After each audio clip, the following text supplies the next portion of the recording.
Hi, welcome to Health Horizons, the podcast at the intersection of health, tech, and policy. My name is Mail, and I'm a policy researcher at MIT.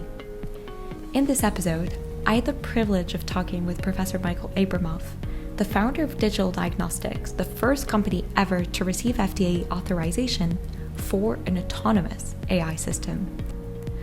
What really struck me in this discussion is the extent to which his work focused not just on the technology, but also on working with payers, regulators, and clinicians to make autonomous AI fit into the healthcare system, all while keeping ethics at the core. I hope you enjoy. Hello and welcome to Health Horizons, Michael. Thank you so much for joining me. Very excited to be here, and thanks so much for having me. So, I want to start off with your background. So, you're the first to have successfully brought an autonomous AI to the market. But take us back to where it all started. Tell us about your background, why you chose to tackle this specific problem, and up to the founding of the company Digital Diagnostics. Yeah, well, it's a long story, but I'll try to make it as short as I can.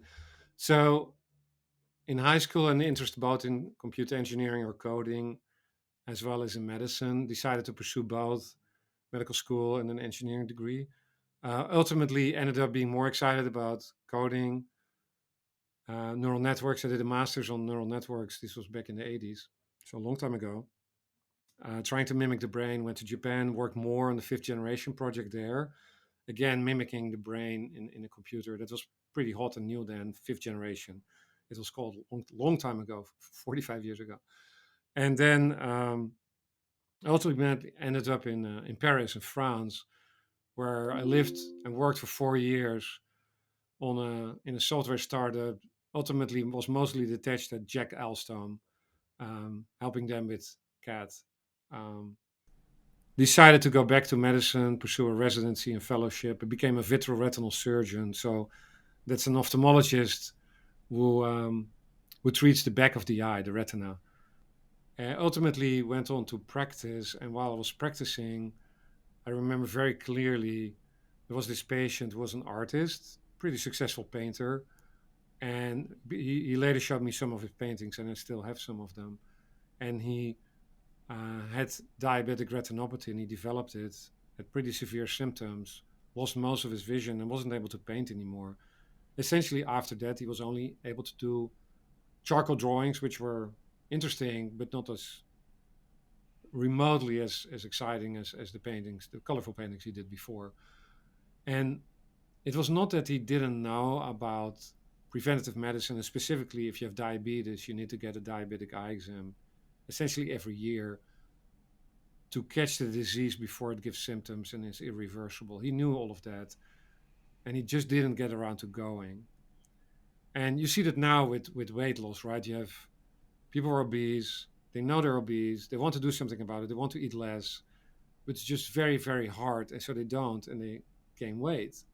And it's a big problem in society, and it gives causes many chronic diseases. And now with GLP-1 inhibitors, you see that they can finally do it, finally achieve that weight loss that they always wanted, always were trying to do, because it's so close to home and so convenient.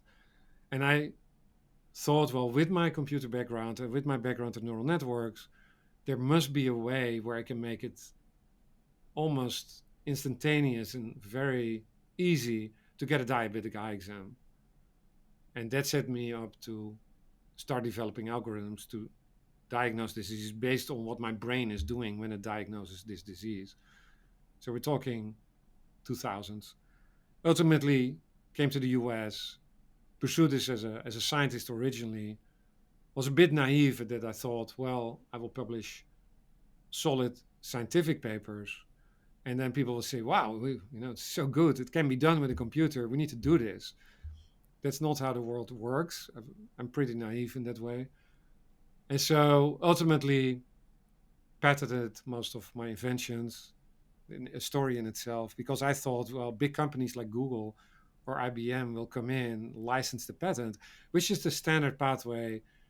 You may have heard about pharmacy, right? So if you're a big pharma company like Eli Lilly or Pfizer, you go to research academic centers look for some exciting new protein that prevents kids from dying, license it, the patent, and then ultimately either the drug works or not, but you take there's a pathway there. It's very well known.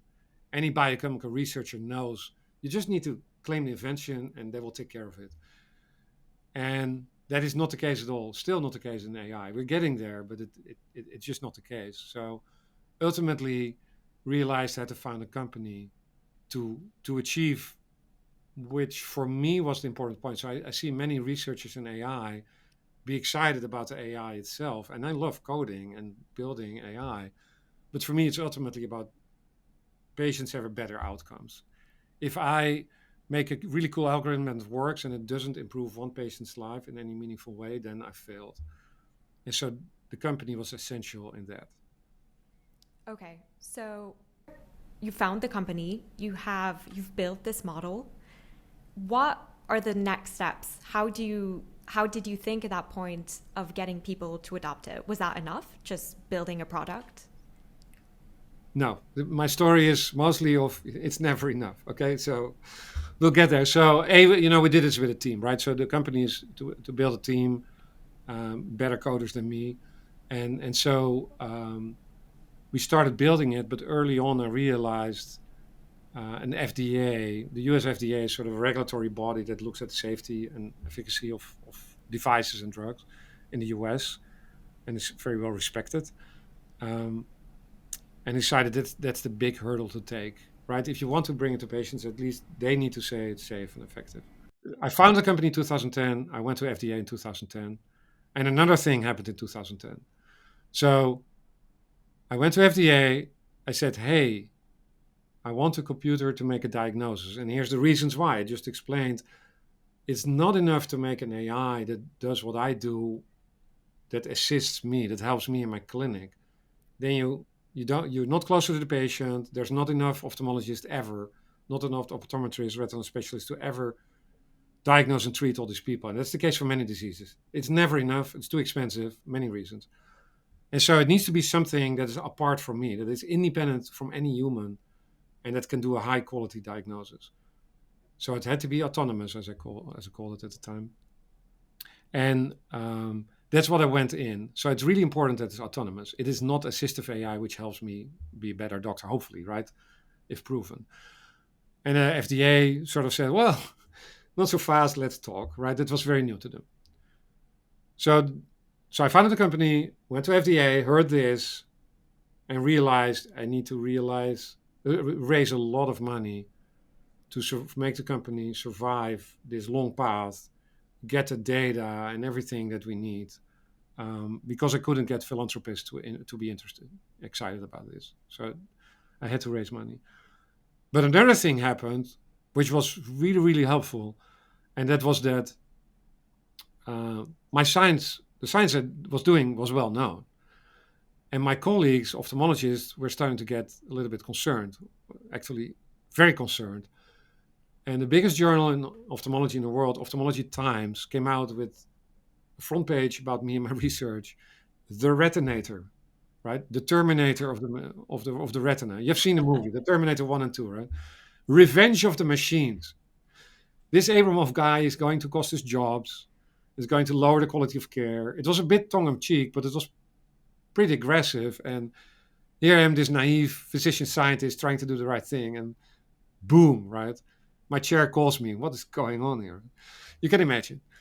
Naive, young physician, well, at the time, young physician scientist. And so that was really key, because it made me realize that it's not enough to get the science right. There's a lot of concerns that people rightfully have. And this was just doctors, my colleagues, right? But patients have, and regulators have, and ethicists have, with computers making diagnoses without human oversight. And it made me realize I had to address these concerns up front. So rather than, like we see with social media with kids a little bit, or with many other things in society, where we wait for the problems to develop and say, oh, we better do something about it. I decided, especially in healthcare, let's tackle these concerns up front. So figure out what people are worried about, bias, who's going to pay for it, what happens to my data, is it safe?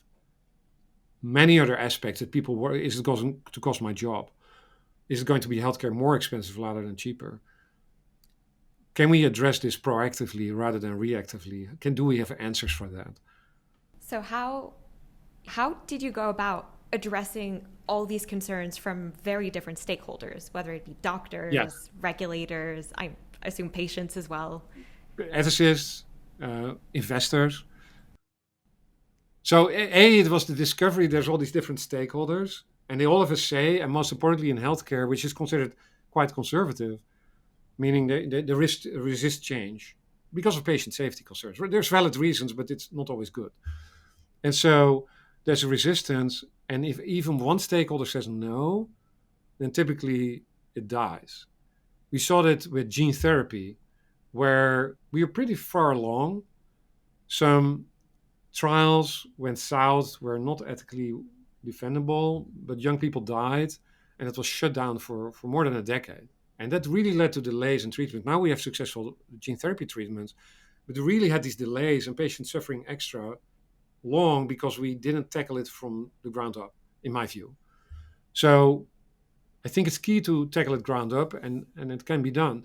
And that surprisingly, I'm interested in tech and I'm interested in medicine and making people better. And for me, ethics was sort of this out there thing. And now I realized you can solve this through ethics because it's very elementary. The ethical concerns that people have have been around for thousands of years.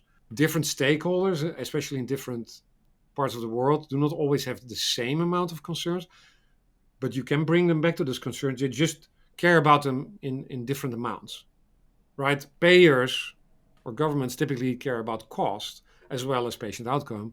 Patient outcomes mostly care about outcome, maybe a little bit less about cost. You see that there can be differences, and I'm putting it friendly. And so you see these competing interests and competing care about different ethical principles. Like the three that we worked on was beneficence or patient benefit or no harm, um, justice or treating people equally, and autonomy, making decisions about your own health. And how can you tackle these in various ways? And I think a key insight that had been around but not really worked out, especially not for AI, was that we should be able to measure this, right? So I'm an engineer and I like to measure things. And if it's just words, I don't care so much. And so I thought, well, if we can measure how much an AI can meet each of these ethical principles, there's many different measurements, then we can talk about it. We can say this AI is so good on patient benefit and so good on bias or justice or whatever, and so good on autonomy. And this one is slightly different. And then we choose which one is better. And we can compare them. And we can say to an engineer, hey, we don't like how you're doing on the justice aspect. Can you, improve this aspect? And then they can measure their work and see whether they're improving it instead of just talking about it. You saw a lot of companies, especially at the time, have these ethical committees, big tech. They had the ethics committee, and most of the publicity you saw about it was they're all always fighting publicly and were blown up, and then they came back together again. And so, but if you can just measure it, you can debate it in a more rational, quantitative way. So that was sort of a key insight. And the other thing is it allows you to address concerns proactively. Because if you take ethics and you see how deep and core it is, and almost biological or at least anthropological, in that you see it across all cultures and across thousands of years, it's sort of these building blocks for what people are probably going to be concerned about, right? Even though they cannot yet express it, if you because AI, as an example, AI had been around for a while, right? There were many AIs in medicine, assistive, and people were talking about it, but not as worried as when you started saying, there's this computer and it's going to be without human oversight and it's going to make this diagnosis. And then people start thinking, whoa, do we really want that? And so it sort of crystallized these concerns. And so I'm glad to say we were able to address it, the job loss, the fear of job loss, the cost, the data usage, etc., the bias, etc., etc. And this was an interactive process with the FDA. This didn't come out. We later published it, but we didn't, start in a fun, in a formal way. Let's work out a system of AI ethics and then do these steps. That's not how it goes. It was just, do it as you go. So that's 2018. It took you 8 years to start engaging with the FDA, address the concern of all these different stakeholders, and then finally, after producing all the necessary evidence, getting the FDA clearance. So at that point, you've got a product that's allowed to be marketed, commercialized. So what's the next step once you have this product on the market? Do people start adopting it then? And if not, what were the next challenges? So hardly, you know, there was this one opportunity where 11,000 clinics were interested, but there was no reimbursement for one thing. So literally the question on the first day of clearance was, do you have reimbursement? Well, no, duh. No computer has ever been paid for a diagnosis. We had no way of dealing with that. And all the rules and regulations say the human does this, or the human doctor does that, or the physician does that. It doesn't even account for a computer doing the same thing. So the way reimbursement works in the US, at least on the fee-for-service side, and it's pretty complex. You have fee-for-service we're talking about, and value-based care we'll be talking about. But the way that works is that if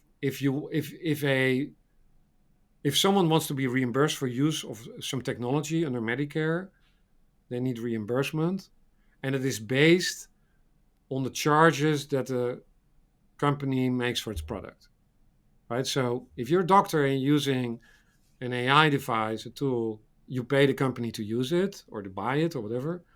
And then if you ask for reimbursement of that, that starts the process. You need to invoices essentially. You need to be paying it to be able to pay back. So it starts with realizing you need reimbursement. And I, naive physician scientist as I still was, even though I was an entrepreneur already, I learned a lot very, very quickly. And um, and so it starts with the charge, right? What do you even charge as an AI creator for your AI? And people hadn't thought about that. Not in medicine, but not anywhere else either. And so we created a framework. I like to work framework. So we created a framework for AI reimbursement. And the charge especially, do you base it on the use of electricity, which is one fair way, right? I mean, an inference, a one-time calculation for an AI, is called an inference. Once it's trained, it costs a certain amount of electricity, but it's less than a cent, right? And there's a little bit of wear and tear on the CPU and the GPUs, but it's less than a cent. That is not exciting for any investor. There's no business model to be had there. People say, why don't you do it on cost effectiveness? But then the diabetic eye exams are already cost effective when I do them for, as an ophthalmologist, for maybe between $200 and $300. They're cost effective. And actually the limit for being cost effective is about $600. So we could charge $600 and then you make it more expensive doing the diabetic eye exam rather than less expensive. And one of my goals, and I now realize I forgot to talk about the bigger picture, where I want to address healthcare's bigger problem, which is cost, expense, and the lack of access, making it available everywhere very cheaply. That was my goal. And diabetic eye exams are just the lowest hanging fruit. But if you double the price, you're not doing something about cost. You're just taking money out of the system rather than making the system better. So that's not a solution either. There's many other ways you can calculate it, and we ultimately went with a willingness to pay. And the interesting thing is we came to about $55 to charge. It was interesting because I was told by people who really know much better than I do, if you want $55 for this, and I said, yeah, here's the reasons why. It's based on ethics. We laid it out. Here's an ethical analysis of what the reimbursement should be, given all the stakeholders, and this is what it should be. And people said, well, you probably need to charge higher because they will push you down anyway. So why don't you ask for $100, $85, because you will end up at 55? And I said, no, it needs to be 55 because here's why. And ultimately, it ends up with CMS, who administers Medicare, big government agency. I went there many, many times doing live demos in all these offices. This was before COVID, where I dragged this system in. yet another time in the plane, brought it into the offices, did the live demo. Oh wow, this is cool. We'll see what we do. A few months later, again. So for years, right? And ultimately, they they came out with $54, which was very exciting. So they did what it did. They follow the framework. I'm I cannot comment on how CMS thinks. I'm not speaking on behalf of CMS. I know they looked at it, but the key is this thought that you have a fee for AI work, right? For a computer doing work, because all the other reimbursement in the US at least is based on physician time and expertise called RVUs, and everything has to do with that. And so this is shifting that to something new that had never been done. And so are we fully there now? It's a work in progress, but we achieved a lot, and that I think led to more adoption. And it's not adopted as much as I want because it's less than 2% of the total market. But everywhere they adopted it, it's used extensively, 80-90% of patients. So that's the good thing. And if you will let me finish another aspect. So now you're talking about startups where you start with a team and a certain expertise, and it turns out maybe that needs to shift a bit. So you restart with a new team and you restart with another new team. And that big part, I step back as CEO, for example, because I'm not good enough to be a CEO and of a bigger company. And part of that was product market fit, which is another interesting aspect. If you look at healthcare, there's like almost 3 different product market fits. It needs to fit with what the FDA is expecting to see. That's one product market fit. That's the market. If you don't have that, there's no other market. But then health systems or providers want to see different things, and payers want to see different things. And you need to navigate all of that and make it a comprehensive product that actually works for all 3 of them, right? And that's a skill that not many have.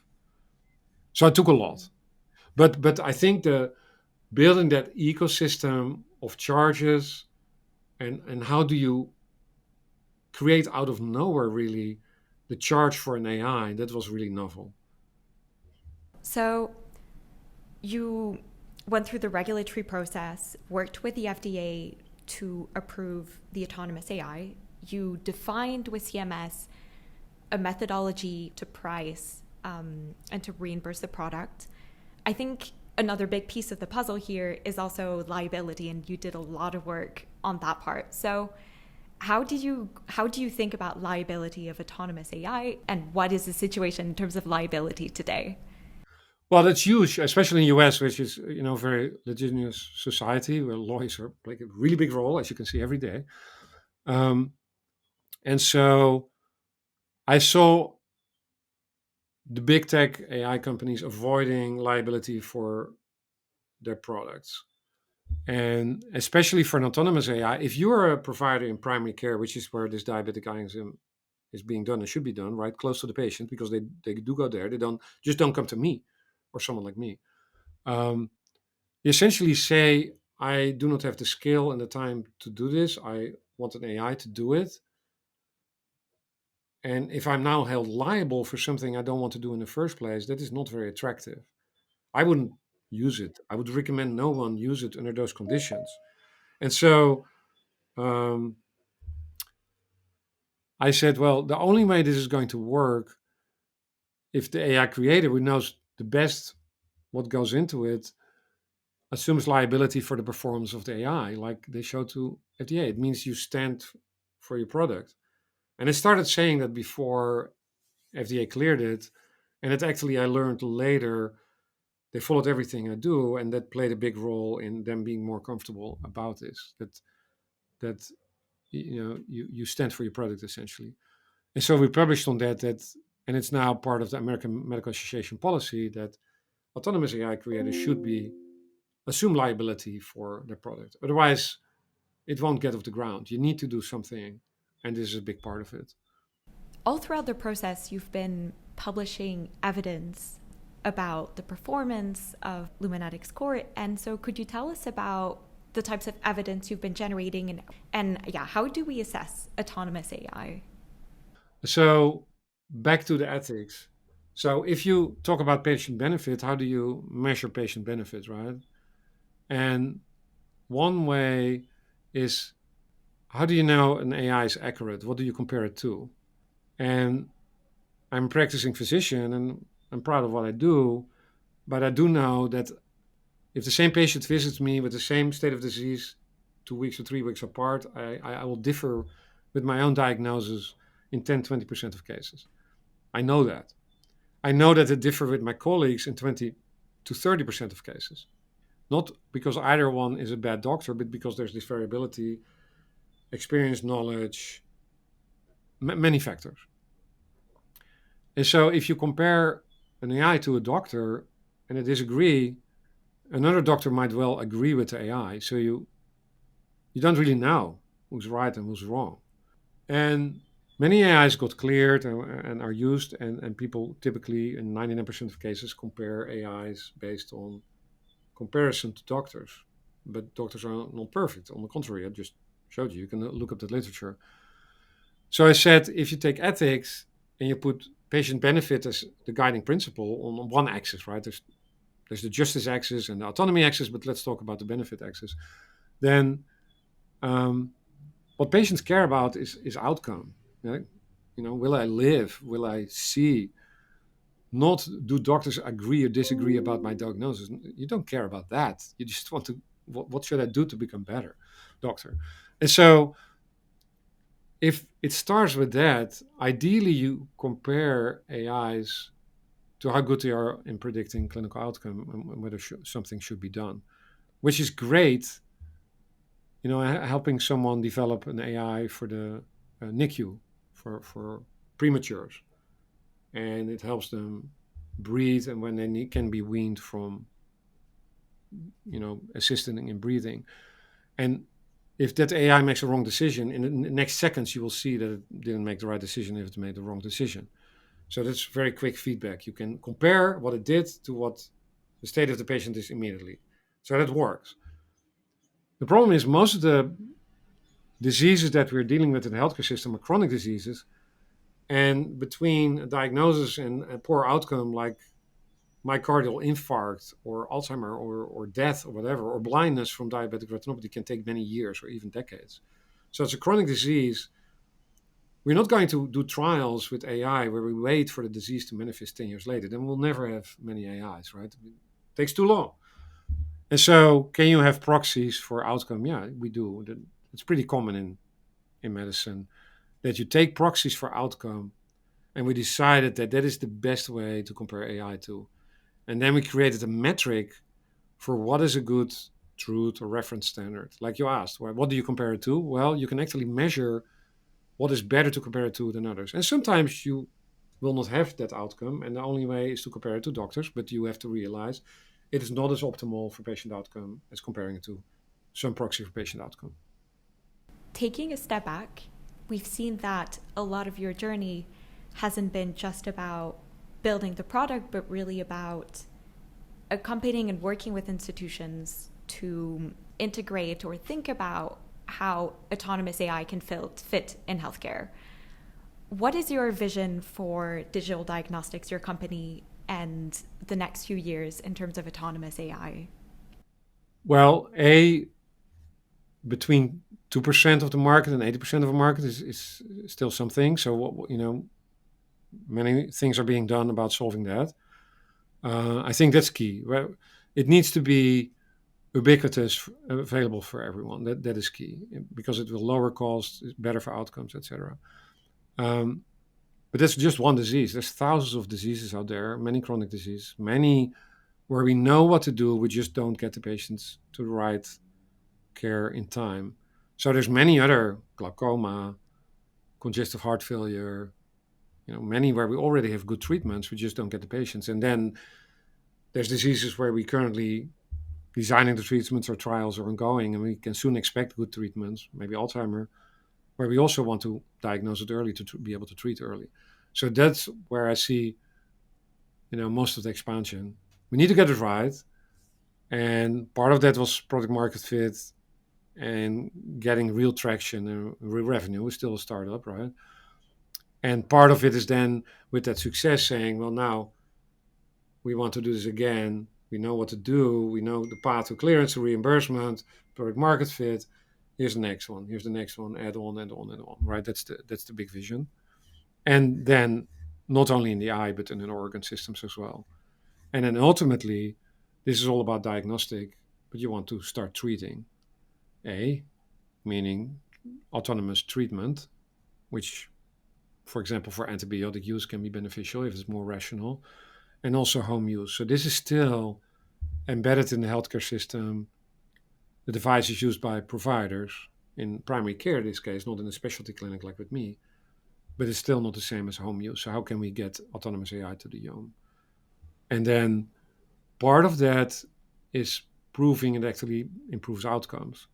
So I really focused a lot in the research on, and I like that sort of closes the circle that I set out with this idea. Hey, there's this cool technology and it can make patient outcomes better. And this is a long path, but we still haven't talked much about patient outcomes. Does it actually do what it's supposed to do?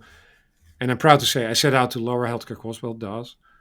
Um, the most important for me is increase productivity in healthcare. Essentially, I, as a physician, have been seeing fewer and fewer patients per hour over the last 3 decades. How can we turn it around? And we did a randomized control trial, AI to no AI, and there was 40% more productivity in the AI arm, which may be a no-brainer, but no one had ever done a randomized control trial of AI productivity. No. And it's pretty tricky to do, so we did it and we proved that. Same for getting people to diabetic eye exams. Those outcomes are way better. We're still waiting on some other outcome studies, but for me, it's key that we do these randomized control trials and show that it does what we set out to do, which makes people's lives better. If we look at all the devices approved by the FDA, you're still one of very few that are autonomous. Why are there not more autonomous AI devices today, despite all the potential that you mentioned right before? Well, I don't know. I cannot speak on behalf of other creators and companies, but I think it has to do, it sounds more challenging, right? It sounds like there's a bigger barrier. My response is always, with assistive AI, you have this, to me, well, I use assistive AI in my clinic, but you have this combination of the doctor who's variable, as I explained, and the AI. So how do you actually know you're making things better? With some doctors, it may be better. With some doctors, it may be worse. So you actually need to compare it with a lot of doctors, combine them, and then see whether the outcomes are better, which is way harder than just studying an autonomous AI in isolation. Because you have all this variability of the doctors that work together, this combined unit, dyadic unit. So it sounds more difficult. I think everyone is watching how successful we are, and the growth is slower than I originally set forward. There was a hockey stick in the original business plan, like any business plan has a hockey stick, and so that hockey stick is, it's the slope is a little bit less than anticipated, and so there's just a lot of challenge, and I think a lot of people investors are wanting to see this work like an Uber app, right, where okay, yeah, we can do more of those. We know the trick now, and that's where VC went after. And so part of that is really, can they pull it off? I think a big part of it is that. And the other one, assistive AI sounds easier, right? And so it's not as scary, it's not as controversial. So to me, it's not really surprising. But I hope to see many, many more, of course. Yeah, I hope so.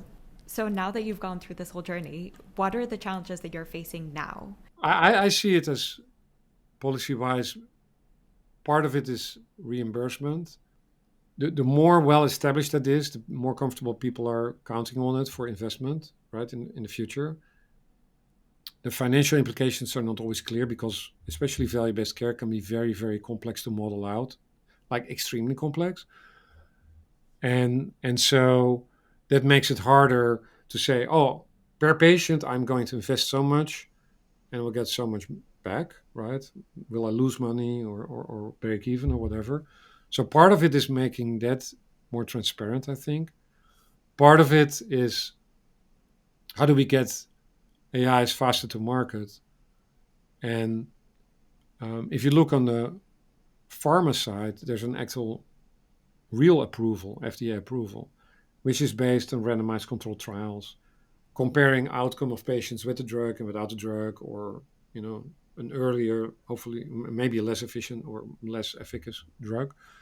And if you do better, that is not only FDA approval, it's almost automatic reimbursement because it actually makes outcomes better. And we don't see that much in AI. And I think one interesting concept would be to create an experiment where we do a few AIs and make them show better outcomes. And that should make it easier for all stakeholders to say, yeah, reimbursement makes total sense because it's better for patients based on these randomized control trials. So I think there's a lot of policy work ahead, I think. If you were at the head of the FDA, what would be some potential changes? So looking into that pathway, for example, as a way to get a smoother way from FDA approval to reimbursement to adoption to clinical standards, are there any other changes that you think would be interesting to implement from the FDA standpoint? I think one of the things I'm active in is to keep up with innovation for FDA. The pace of innovation is extremely fast and it's very hard to keep up. And there's a lot of knowledge outside of FDA in the scientific community, the clinical community, the ethical community, the AI, creators. And we have brought them together in what is called a collaborative community for ophthalmic innovation. That's just one example. What we do there is create essentially international consensus. This is what the AI should be for. This is how we should be evaluated. Essentially recommendations. There are consensus statements of all the stakeholders and all the experts in that field. And that can be a way more defensible way for FDA to say, oh yeah, this is what FDA or what AI creators need to achieve and what to look for. And now it's more you go as an AI creator, you go to FDA. I propose to do the following, and then they respond, and it takes a very long process. If you know what to do, essentially you do it, and you know that the international consensus says, well, if you achieve this much, it will be considered good by the international community or by consensus, and that will make the process much faster, more transparent, easier for AI creators and essentially everyone involved. To wrap up, I wanted to do just a very quick round of rapid fire questions, if that sounds good. Yeah, of course. All right. So if you had to choose one factor that really builds trust into autonomous AI, what is the one thing ultimately that builds trust? I think ultimately transparency, that's what starts it. And that means, do you stand for it? That's the liability angle. Is it safe? That's the accuracy angle. Does it improve outcomes? I mean, there's many aspects to trust. But since you asked for one, I think being transparent about all of these and being able to be transparent. If you say, believe my eyes that this is safe, that's not as good as, hey, here's the numbers for safety. And here's the numbers for bias. And here's the numbers for how it calculates things. And here's the numbers for how it improves patient outcomes. And here's the numbers for how it lowers cost. I think that engenders trust. Show me the data and the evidence already. Second question is, are there any diagnoses that should just not be made by any autonomous AI and always be kept with a physician? I go back to I care about outcome, not about the physician. So if you can show me that an AI does a better job, the more accurate and then expectedly also a better outcome, I don't see why you prefer a doctor to make that specific diagnosis. So can I envision that AI is really good for very scalable, massive things, the more it becomes narrower and narrower. It's harder and harder. Even LLMs, if there's less training data, it's just harder and harder. That doesn't mean that it's the same for a human doctor. But ultimately, someone has to make the call. And if it's based on essentially no data, I think for a long time people will be more comfortable with a human than with a computer making that. Maybe the younger generation is a little bit different, but I don't see any fundamental reason why that would be the case, that there is a scientific or clinical reason why it should only be a human. It is all about outcome. Okay. And third and final one. So we've spoken about autonomous AI versus assistive AI. In 10 years, which category do you think will dominate healthcare? That's a really interesting question. I think it should be autonomous AI because it drives down so much of the bad things and emphasizes so many of the good things. But part of it is, what do you call autonomous, right? So take the diabetic eye exam. The diabetic eye exam is now autonomous, but the patient's disease is still being managed by a human provider. So it forms part of the bigger picture. And you can even imagine, even with an artificial pancreas, which is an AI, and a diabetic eye exam and a foot exam and cardiac echo all being autonomous, there's still someone, which may be the patient, managing that patient. And maybe that provider is assisted by AI or by some LLM, right? I think physicians are never going to go away. That is not going to happen. It's more, can we get to every patient the healthcare they need? I think that's key. And there's not enough physicians ever to meet this demand. So I see assistive AI playing an important role, but I think the real achievements will be through autonomous AI. I think this is a great place to end. Thank you so much. Thanks so much for having me. Thanks for listening. If you enjoyed this episode, make sure to subscribe on your favorite podcast app. And as always, feel free to share some feedback. Thank you, and see you next time.